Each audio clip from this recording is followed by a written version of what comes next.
Bharatiya Janata party में संगठन के चुनाव समय से पीछे चल रहे हैं लगातार। और पहले बूथ के फिर मंडल अध्यक्षों के चुनाव खासा देरी से हुए। हालांकि चीजें ऊपर से तय थी, ऐसे में बावजूद इसके देरी होना भाजपा का जो सेटअप है उस पे एक डेमोक्रेटिक क्वेश्चन खड़ा करता है। जिलाध्यक्ष के चुनाव अभी तक पूरे नहीं हो सके हैं। 44 में से 47 जिलों में ही जिलाध्यक्ष बन सके हैं। अब बड़ी चीज ये है कि संगठनात्मक दृष्टि से 44 जिलों वाले इस भाजपा के राज्य में प्रदेश अध्यक्ष का चुनाव भी होना है। 17 जिले ऐसे हैं वहां जिलाध्यक्ष के निर्वाचन में पेंच फंसा हुआ है। बड़े नेता कह रहे हैं हमारे खास बने, और नए उभर के आ रहे हैं वो कह रहे हैं पैटर्न ठीक है, नए वाले में ही उनका नंबर आना चाहिए, क्योंकि बीजेपी के दिग्गज नेता हैं गृह जिलों में ये पेच फंसे हुए हैं। अब इन जिलों में बड़े नेताओं के बीच पॉलिटिकल जो है वो आपसी घमासान, स्थानीय नेता कार्यकर्ताओं के बीच तमाम चीजों में जिलाध्यक्ष का निर्वाचन अटका हुआ है। 5 फरवरी तक प्रदेश अध्यक्ष का निर्वाचन होना था आधिकारिक रूप से, माना जा रहा है मदन राठौड़ उसी पे बने रहेंगे, लेकिन यह अटक जो है वो लगातार अटक रही है। जयपुर शहर, जयपुर देहात उत्तर, बीकानेर शहर, झुंझुनू, दौसा, करौली, धौलपुर, सवाई माधोपुर, टोंक, जयपुर शहर का मैं उल्लेख कर चुका। इसके अलावा जोधपुर नॉर्थ, भीलवाड़ा, डूंगरपुर, चित्तौड़गढ़, बारां, बूंदी, प्रतापगढ़ और झालावाड़ में जिलाध्यक्ष फिलहाल नहीं बन सके। तो भाजपा जो है जहां चुनाव नहीं करवा पाई उनमें जयपुर शहर, जहां सीएम भी जयपुर शहर के सांगानेर से और डिप्टी सीएम विद्याधर नगर से। अब कौन होगा, और जिस इलाके में नहीं हुए जिलाध्यक्ष वो इलाका सतीश पूनिया का माना जाता है। साथ ही चित्तौड़गढ़ और प्रतापगढ़ में पूर्व प्रदेश अध्यक्ष सीपी जोशी का जो है वो पार्लियामेंट्री एरिया है। झालावाड़ और बारां वसुंधरा राजे से जुड़ा हुआ है। झालावाड़ बारां से उनके पुत्र दुष्यंत सिंह सांसद हैं, वो खुद झालरापाटन से विधायक हैं। धौलपुर उनका गृह क्षेत्र है, यहाँ भी निर्वाचन क्षेत्र अटका हुआ। किरोड़ीलाल मीणा का एरिया है। सवाई माधोपुर, दौसा, बीकानेर शहर जहां अर्जुनलाल मेघवाल का संसदीय क्षेत्र है, केंद्रीय विधि मंत्री। तो बड़ी चीज ये है कि कुल मिलाके सहमति नहीं बन पाई है। पुनीत कर्णावत का जयपुर शहर में नाम है, लेकिन विधायक कालीचरण सराफ और अन्य एमएलए उनके नाम पे सहमत नहीं है। विमल अग्रवाल का नाम चल रहा है, जिनको लेकर हवा महल के विधायक बुअल मुकुंद आचार्य एंटी बताए जाते हैं।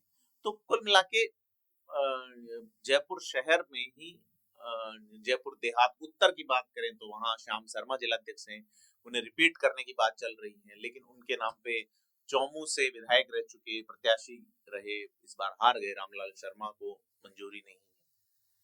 दौसा जो है वो वहां तो मंडल अध्यक्ष बनना ही भाजपा के लिए चुनौती बना हुआ है। तो वहां 27 में से 11 जगह ही मंडल बन पाए। तो जहां आधे मंडल नहीं बनेंगे वहां जिलाध्यक्ष का चुनाव होना संभव नहीं, ये भाजपा का विधान है ऑन रिकॉर्ड। तो बड़ी चीज है कि दौसा में फंसा हुआ है मामला, और दौसा और महुआ विधानसभा क्षेत्र में आपसी खींचतान भी है नेताओं में। तो कुल मिला के भाजपा जो है वो फंस रही है, और फंसने में किरोड़ीलाल मीणा की भी भूमिका है। दौसा किरोड़ीलाल मीणा का होम एरिया है। पूर्व विधायक शंकर शर्मा उपचुनाव में बीजेपी के प्रत्याशी जगमोहन मीणा की हार और तमाम चीजें वहां अटका रही हैं। झालावाड़ का मैं जिक्र कर चुका, जहां वसुंधरा राजे के जो नजदीकी संजय जैन 9 साल से लगातार जिलाध्यक्ष है। अब पार्टी उनकी जगह किसी अन्य का नाम तय नहीं कर पा रही है, और ये माना जा रहा है कि 2 से अधिक कार्यकाल पे भाजपा किसी को रखेगी नहीं, ऐसा उनका विधान भी है। ऐसे में नया चेहरा कौन होगा, ये बड़ा सवाल है। 12 की बात करें तो 12 में भाजपा ने करीब 11 महीने पहले ही नंदलाल सुमन को जिलाध्यक्ष बनाया था, और सुमन वसुंधरा राजे गुट के हैं, और 12 झालावाड़ वही लोकसभा क्षेत्र दुष्यंत सिंह वाला है। तो इसके अलावा सवाई माधोपुर की बात करें तो मंडल अध्यक्ष ही नहीं बने हैं। यहाँ किरोड़ीलाल मीणा का विधानसभा क्षेत्र भी है, और उनकी सहमति के बिना क्या भाजपा यहाँ आगे बढ़ेगी। चित्तौड़गढ़ में सीपी जोशी और चंद्रभान सिंह आज्ञा की रार आपसे छिपी नहीं।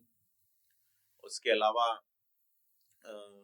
वहां अधिकतर जगह मंडल जरूर बन चुके हैं, लेकिन श्रीचंद कृपलानी, सुरेश तागड़, अर्जुनलाल जीनकर, गौतम दत्त, और ये आपसी मामला फंसा हुआ है। प्रतापगढ़ की बात करें तो यह विधानसभा क्षेत्र जरूर प्रतापगढ़ जिले का है, लेकिन लोकसभा क्षेत्र में चित्तौड़गढ़ के अंतर्गत आता है। तो ऐसे में सीपी जोशी जो है उनका संसदीय क्षेत्र है, तो वो अपनी चलाएंगे, लेकिन फिलहाल एक राय नहीं हो पा रही है। बूंदी की बात करें तो बूंदी एक ऐसा जिला है जब भाजपा की तीनों सीटें इस विधानसभा चुनाव में चली गई, तो बड़ी चीज ये है कि किसको यहाँ बनाया जाए। जहाँ भाजपा बुरी तरह परास्त हुई विधानसभा चुनाव में, ओम बिड़ला का संसदीय क्षेत्र है, बूंदी के जिले में से एक हिंडोली सीट भीलवाड़ा लोकसभा क्षेत्र में आती है। तो सारी देखा जाए, बीकानेर शहर का मैं जिक्र कर चुका कि जहाँ अर्जुनलाल मेघवाल का एरिया है, लेकिन फिलहाल तक डूंगरपुर में नाम खूब आए 27-28, लेकिन फिलहाल तक सहमति नहीं बन पाई है। टोंक में अजीत मेहता मौजूदा जिलाध्यक्ष माने जा रहे हैं कि मुख्यमंत्री दिया कुमारी की नजदीकी माने जाते हैं, फिर से दावेदार हैं और बीच का रास्ता निकालने में यहाँ कोशिश चल रही है। दूसरा गुट राजेंद्र पराना को बनाना चाहता है। तो कुल मिला के कई सारे जिले, करौली की बात करें तो करौली में अभी तक एक भी मंडल अध्यक्ष नहीं बन सका है, 23 मंडल अध्यक्ष है वहां पे। धौलपुर की बात करें तो पहले मैं जिक्र कर चुका, वसुंधरा राजे का गृह नगर है। इसी के अलावा झुंझुनू, भीलवाड़ा और जोधपुर उत्तर में भी स्थानीय नेताओं की सहमति नहीं बन पाई। अब भाजपा जो है वो चुनाव कराने के मूड में नहीं है, क्योंकि 17 जिलों में अभी तक चुनाव नहीं करवा पाई है। वहां 2 या 3 के अलावा जिलों के अलावा कहा जा रहा है सीधी नियुक्ति होंगे। हालांकि पहले जिन जिलों में हुआ वहां भी ऐसा ही लगा कि ऊपर से मामला आया और एक सर्वसम्मति बना के चीजें तय की गई, क्योंकि डेमोक्रेटिक पॉलिटिक्स में सर्वसम्मति मतलब एडजस्टमेंट, और चुनाव मतलब चुनाव तो चुनाव है आमने सामने। तो आमने सामने वाला मामला कहीं नहीं दिखा, तो भाजपा इसे एक निर्वाचन की बजाय सर्वसम्मति वाला शब्द दे रही है। हालांकि निर्वाचन पर्व नाम दिया गया, तमाम चीजें हैं। तो बड़ी चीज ये है कि अब सीधा प्रदेश अध्यक्ष का चुनाव होगा, कि आधे जिलों में घोषित हो चुकी है और भाजपा का जो संविधान है कि आधे जिलों में और फिर प्रदेश अध्यक्ष बन जाए, बाद में प्रदेश अध्यक्ष घोषणा कर दे कि ये रहेंगे।